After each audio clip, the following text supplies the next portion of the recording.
Your need to be someone is a billion-dollar lie sold to the insecure. Alain de Botton. Before we begin, here's a small ritual. Write in the comments one word that accurately describes your current state. Sign it, and let's get started. The world you live in is not what it seems. It's a mirror maze of reflections, and none of them are truly yours. From the moment you're born, you're surrounded by invisible teachers. They don't speak directly. They don't need to. They whisper through ads, shows, social media feeds, family advice, songs, school posters, influencers, hashtags, trends, and fake smiles. One after another, day after day, until their voices become your own. You grow up believing that your dreams are yours, that what you like, what you want, what you work for, it all comes from your soul. But that's the greatest illusion. The truth is brutal. Almost every value you carry today was planted in you, like a chip, installed quietly, carefully, without pain. Just repetition. Repetition works better than a gun, better than a threat. You see something 100 times, and it becomes your truth. What's worse, everyone around you believes the same things, so you never question them. You grow up thinking that to be beautiful means to look a certain way, that to be successful means to have things, that to be a man means to be strong and silent, that to be a woman means to be desirable and soft, that money means freedom, that fame means love, that fast means good, that more means better. These are not your values. These are campaigns. It's not just marketing, it's mind architecture. The system doesn't sell you products, it sells you identities. It doesn't want your wallet, it wants your will. Because a person who doesn't know what matters to them can be told what matters. And once you accept that, you can be steered, not with force, but with light, with screens, with language, with trends, with the idea that everyone else is doing it, so why aren't you? Your likes, your dreams, your favorite quotes, your goals, they've all been curated, designed, not by your soul, but by the needs of a system that wants obedient dreamers, consumers who feel free while following the same invisible script. You were never asked who you are. You were told, and slowly you forgot that there was ever a choice. You were raised in a factory of meaning. Every screen you've ever stared at, every magazine cover, every celebrity interview, every school lesson, every movie ending, it all carried a message, not random, not neutral, designed, crafted to feed you a version of life that serves the machine. They tell you what a good person looks like, what a real man does, what a proper woman should be, what love is supposed to feel like, what goals are worth chasing. And over time, these definitions replace your own instincts. You stop asking, you start copying. You take the images that were offered to you and begin to chase them as if they were born inside you. But they weren't. This isn't a glitch. It's the system working exactly as intended. If everyone wants the same kind of happiness, it becomes easier to control supply and demand. If everyone fears the same kind of failure, you can keep them running in circles. The system trains you to seek approval, to want applause, to need recognition. It creates an artificial hunger and then sells you the food, not the food for your stomach, the food for your soul. Except it's fake, empty calories of the spirit. Likes, views, follows, trophies that look like fulfillment but leave you hollow. And the more you consume them, the more dependent you become. Social media is not just a platform. It's a behavioral lab. Every scroll, every pause, every second of attention is measured, tracked, and used against you. The algorithms don't show you what you like. They shape what you'll like next. They feed you people to envy, lifestyles to crave, ideals to worship. And then they sell you the tools to try to reach those illusions. It's not freedom. It's perfectly packaged slavery, a leash that looks like a dream. And the hardest part? Most people think this is normal. They defend it. They call it ambition, progress, modern life. But it's not. It's programming. Subtle, elegant, dangerous.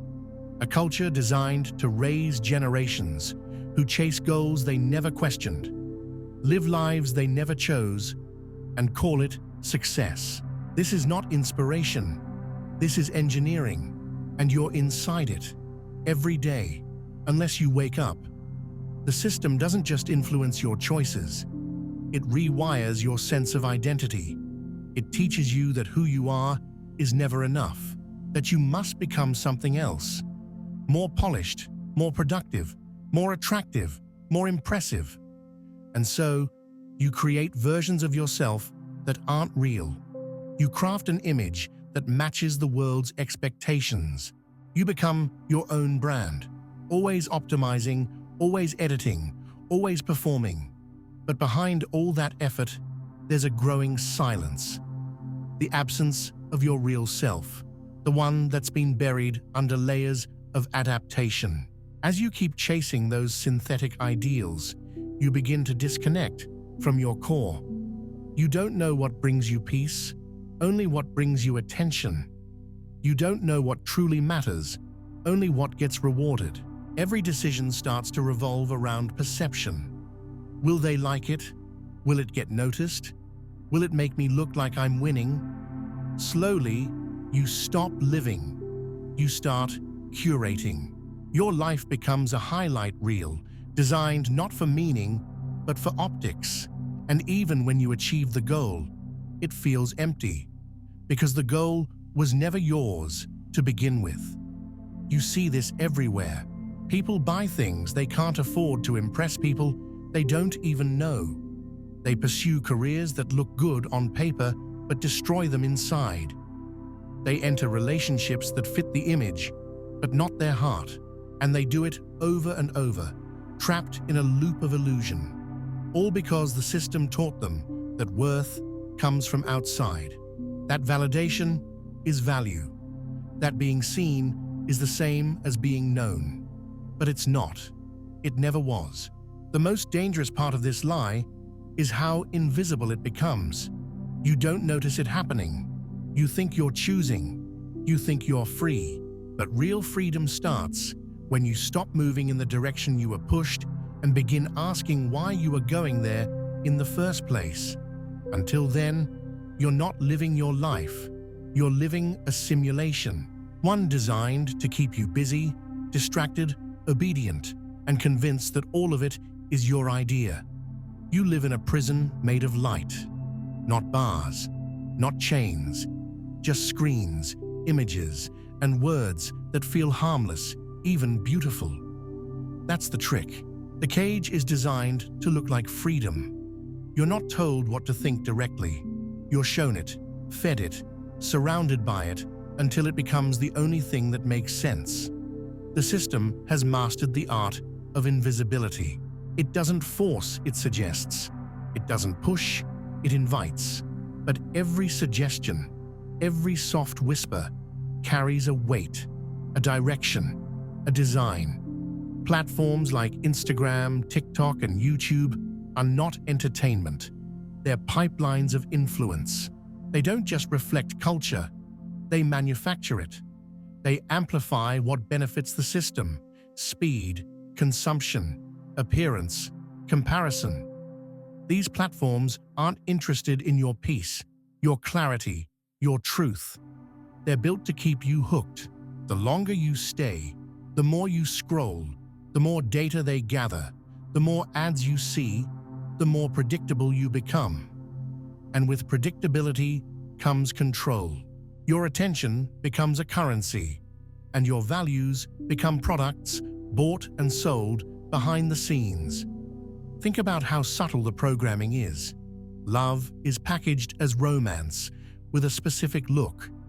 Family is marketed as a perfect picture. Happiness is equated with things. Success is a number, a title, a view count. And anyone who doesn't fit these frames feels broken, feels behind, feels like they're failing, not because they are, but because they're measured against lies. Social norms have become algorithms. Trends dictate emotions, and your self-worth hangs on feedback loops created to exploit your psychology. The cruelest part is that this system convinces you it's all your fault. If you feel lost, it tells you to work harder, think more positively, manifest better. It never admits that it poisoned the well, that it built a maze with no exit. And while you blame yourself, the machine keeps running, smooth, profitable, invisible. But this isn't just about sadness or confusion. It's about power, because a person who doubts themselves is easier to sell to, easier to manage, easier to use. And the system doesn't need you to be alive. It needs you to function, to move, produce, consume, repeat. At some point, whether loudly or in silence, every person feels it, the quiet sting of self-betrayal, not the dramatic kind, the subtle one, the kind that happens when you smile while dying inside, when you nod instead of speaking up, when you stay in a place that slowly kills you because it looks acceptable from the outside. This betrayal builds over time. It starts small, one compromise, one fake laugh, one ignored truth. But piece by piece, it carves away at who you are until you no longer recognize the shape that's left. You become a polished version of yourself, smooth on the surface, but hollow within. This is the real cost of living by the system's rules. You lose access to your own inner compass. You start prioritizing peace with others over peace with yourself. You decorate the walls of your mental prison, convincing yourself it's a palace. You become fluent in pretending. And over time, the pretending becomes automatic. You no longer need to be told what to do. You do it yourself, instinctively, because it feels safer than the unknown. And in doing so, you abandon the only real source of truth you'll ever have, your own inner voice. The system loves this. It thrives on people who doubt their instincts, who second-guess their feelings, who believe that discomfort is weakness, because these people are easier to shape, easier to direct, easier to sell an identity to. They look outside for answers that were always inside, and the more they search, the more lost they become. The system profits from that confusion. It feeds you temporary relief, distractions, quick fixes, anything to keep you from sitting still and facing yourself. Because the moment you stop and listen, truly listen, the illusion begins to crack. But here's the paradox. That very moment of breakdown is also your first real step back to life. When you realize you've betrayed yourself, you open the door to something deeper. That pain is not a curse, it's a compass. It's your true self trying to speak after years of silence. And if you're brave enough to hear it, to not run from it, to not numb it, then you begin the process of return. Not to who you were told to be, but to who you were before the world started telling you how to live. The journey back to yourself is not glamorous. It's not something you can post about or wrap in hashtags. It's raw, quiet, and often uncomfortable, because the first step is admitting that most of what you believed about life, success, love, and identity was borrowed, installed, marketed to you. And once you see that, you can't unsee it. You begin to question everything. Why do I want what I want? Who taught me this version of happiness? Where did my dreams actually come from? The answers rarely come fast, but the act of asking already shifts everything. It means you're no longer on autopilot.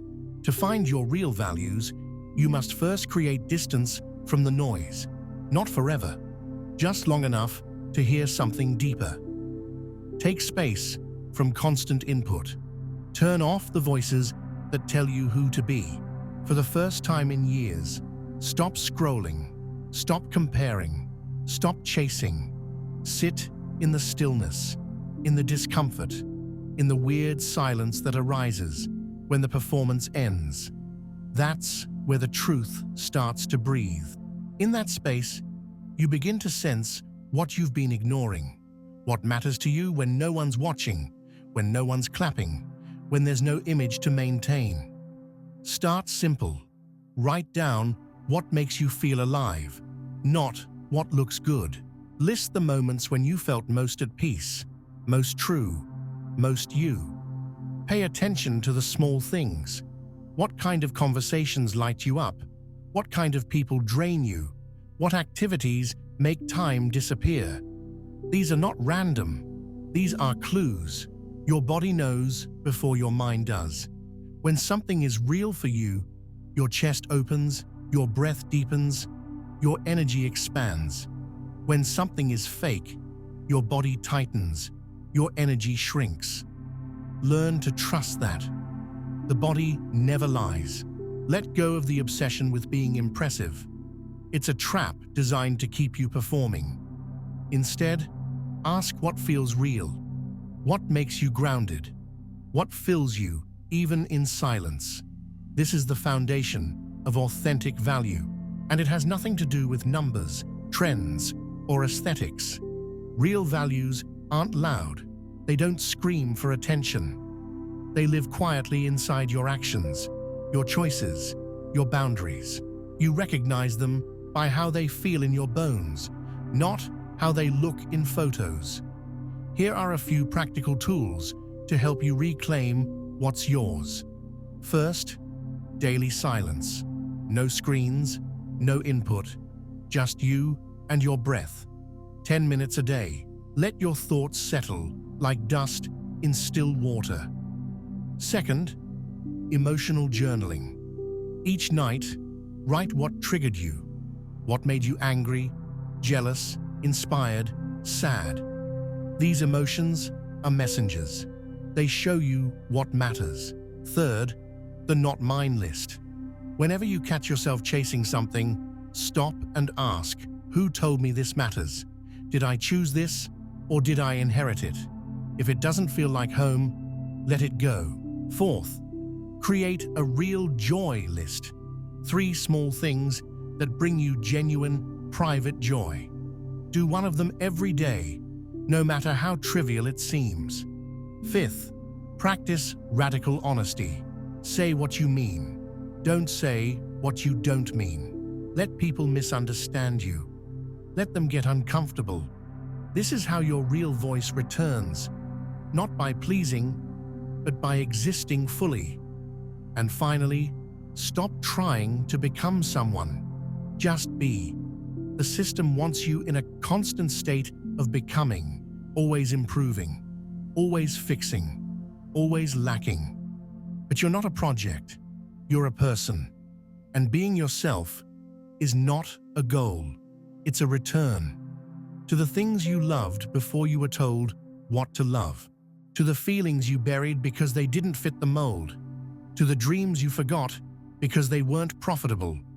Real life starts there, not with ambition, not with image, but with presence, with wholeness, with truth. The moment you decide to live from that place, you step out of the illusion. You're no longer manageable. You're no longer predictable. You're no longer useful to a system that profits from your confusion. And that is the beginning of freedom. There comes a point when awareness is no longer enough. Seeing the system, recognizing the manipulation, understanding the illusion, all of that matters. But it doesn't set you free unless you act. Freedom doesn't come from knowing. It comes from choosing. Choosing again and again in a world designed to make you forget. choosing presence over distraction, choosing your truth over approval, choosing silence over noise, choosing depth over speed, choosing to be awake when everything around you begs you to go back to sleep. But how do you actually do that? How do you stay awake in a world that feeds off your sleep? The answer is not just about detoxing from social media or turning off the news. That's temporary. The real transformation begins with the way you meet reality, the way you engage with every message, every image, every offer, every opinion, not passively, but consciously, with awareness, with discernment. This is where real power begins, not in control, but in clarity. Here's a tool, not a hack, not a gimmick, a real grounded practice. It's called conscious filtering. It's simple, but not easy. Every time you're exposed to a piece of content, a video, a post, an ad, a headline, a trend, pause and run it through this filter of 5 questions. 1. Who benefits from me believing this? 2. What emotion is this trying to trigger in me? 3. Does this reflect my lived experience, or is it selling me someone else's story? 4. If I removed all social pressure and expectation, would I still value this? 5. Does this bring me closer to myself, or does it pull me further away? You don't have to answer perfectly. You just have to ask. That moment of pause interrupts the automatic download of values. It breaks the spell. The system relies on your speed, your impulses, your laziness. When you slow down and think for yourself, you become unpredictable. You become sovereign. You become someone who can't be molded by likes, trends, or fear. You reclaim your agency, and with that agency, you begin to build a life that is actually yours. Pair this with a second layer, conscious integration. Each week, set aside time, even just an hour, to reflect on what you consumed. What ideas did you absorb without realizing? What messages hit you emotionally? What content made you feel small, envious, restless, angry, inspired? Don't judge, just observe. Map the patterns, then ask yourself, are these thoughts mine, or were they planted? And if they were planted, do I still want to carry them? This practice isn't flashy, it doesn't look spiritual, it won't trend, but it works. It reconnects you to the only compass that truly matters, your own. Not the loudest voice in the room, not the most liked comment. Your quiet, grounded, felt sense of what is true for you. And that truth, once found, becomes unshakable, because you didn't adopt it to fit in. You chose it to stand strong, to live whole, to move from within. The goal is not to escape the world, not to reject technology or culture. It's to move through it all with your eyes open, with your heart steady, with your mind clear, to walk in the fire of distraction and not be burned, to see the manipulation and not be moved, to hear a message and still choose your own. This is not rebellion. This is maturity. This is the end of being a product and the beginning of being a person. There's a reason the system fears conscious people. You can't be sold a fantasy when you're already living your truth. You can't be seduced by noise when you're grounded in silence. You can't be programmed when you're self-directed. So don't try to win the game. Leave it. Walk away from the performance. Turn inward. Anchor deep. Build slowly. And most of all, trust that your clarity is louder than their chaos. Because in a world that profits from confusion, the most radical act is to know who you are and live from that place, fully, boldly, quietly, daily, unshakably. That is real power. That is freedom. That is your life. Finally, truly yours. We're sure you've discovered plenty of value, so subscribe now and stay connected.